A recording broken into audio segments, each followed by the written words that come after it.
bees, I'm Marie from Humblebee and Me, and today we are making an absolutely gorgeous passionfruit coconut vegan body butter. So this formulation is all natural and really quite crunchy. It features mostly coconut oil with a side helping of some passionfruit oil. That is then thickened with a blend of carnauba wax and stearic acid for a really gorgeous, rich, creamy, lovely end consistency. The color comes from a tiny amount of sea buckthorn oil, but you could use something else if you wanted to, or just leave it out. The end product won't be a vibrant orange if you do that, just replace it with a bit more passion fruit oil, but it'll definitely still work out wonderfully. Our fragrance comes from an ingredient sold by Essential Wholesale. This is their passion fruit natural fragrance oil, and it smells absolutely divine. Whenever I smell it, I feel kind of a little bit of like a puckering kind of back here in my jaw.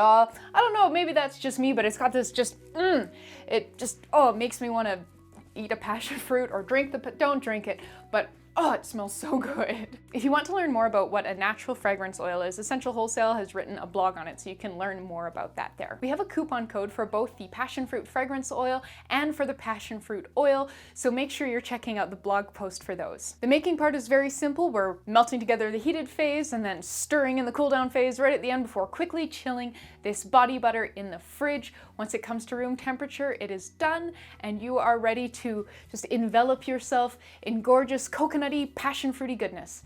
Come on, let's get started. We'll begin by combining the ingredients for our heated phase in a small beaker. So in this little beaker, I already have 0.55 grams of sea buckthorn fruit oil. We're going to need 33 grams of virgin coconut oil, 10.725 grams passion fruit oil, 6.6 grams carnauba wax, and 3.3 grams stearic acid. To melt everything through, I'm going to pop our beaker in a water bath. So this is a small saucepan with about an inch or 3 centimeters of water in the bottom of it and a little silicone drink trivet to insulate the beaker from the heat. But I'm going to go put this on the stove top for about half an hour over medium heat to melt everything through.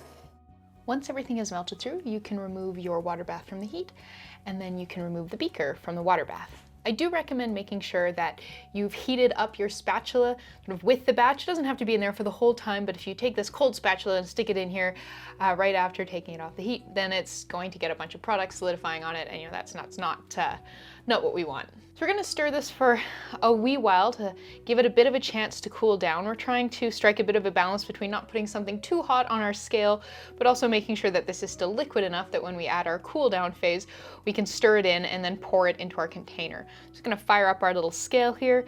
The scale is accurate to 0.01 grams, and I'm going to be adding our cool down phase shortly. So we'll be adding our fragrance. This is a gorgeous passion fruit natural fragrance from Essential Wholesale. It smells utterly divine. And we'll be adding that at 0.55 grams. And we'll also be adding some vitamin E at 0.275 grams. Up next is packaging. So for packaging, I'm using this 2-ounce white tin from Humblebee. You could also use sort of any kind of jar or tin that is about a 2-ounce size. And with that poured, I'm going to quickly and carefully transfer this to the fridge to fully set up. Once the product has set up in the fridge, and you'll know it has because you'll be able to see it pull away from the edges of the tin a little bit, you can take it out of the fridge, and we're just going to leave it to come to room temperature. Once the bomb has fully come to room temperature, you can pop a lid on it, and that's about it. I've got another version of it here that we can use for a kind of a texture demo. You can see that it has this really gorgeous, creamy, soft consistency. It doesn't melt incredibly quickly on the skin, but it does definitely soften. Spreads around really beautifully, lovely slip, not too heavy, definitely, a little bit oily, but not like really greasy, and you spread it around and it absorbs into the skin fairly quickly and smells wonderfully of passion fruit. And there you go. So we just made a beautiful passion fruit coconut vegan body balm. Thank you so much for watching.